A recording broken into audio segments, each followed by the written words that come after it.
Hi అండి, ఈ రోజు బిర్యానీ చేశాను. దాంతో పాటు ఇంకా చికెన్ చేద్దామంటే తినము అనమాట ఈ రోజు నాన్ వెజ్. అందుకనేసి ఇలా ఆలుగడ్డ మిల్ మేకర్ మసాలా కర్రీ చేశాను. ఒకసారి చూడండి ఎలా చేశాను ఏంటనేది, చాలా బాగుంటుంది.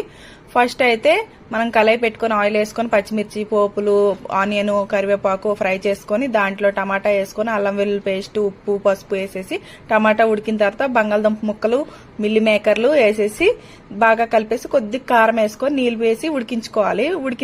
బాగా ఉడికిన తర్వాత నేను చూపించిన మసాలాలు ఉన్నాయి కదా, కొబ్బరి, ఇంకా కొత్తిమీర, కొద్దిగా పుదీనా, ఇంకా కొద్దిగా గసగసాలు, కొద్దిగా దోసపప్పు, ఇంకా అన్ని వేసేసి కొద్దిగా పేస్ట్ లాగా చేసుకొని ఆ పేస్ట్ కూర ఉడికిన తర్వాత ఆ పేస్ట్ వేసేసి ఆ పేస్ట్ తో పాటు కొన్ని నీళ్ళు వేసుకొని బాగా కలిపేసి దాంట్లో చికెన్ మసాలా గానీ గరం మసాలా వేసుకొని దగ్గర ఉడికిన తర్వాత బిర్యానీతో పాటు తింటే చాలా బాగుంది. ఒక్కసారి ట్రై చేసి చూడండి, తప్పకుండా నచ్చుతుంది. నచ్చితే కనుక లైక్ చేయండి, కామెంట్ చేయండి. బాయ్.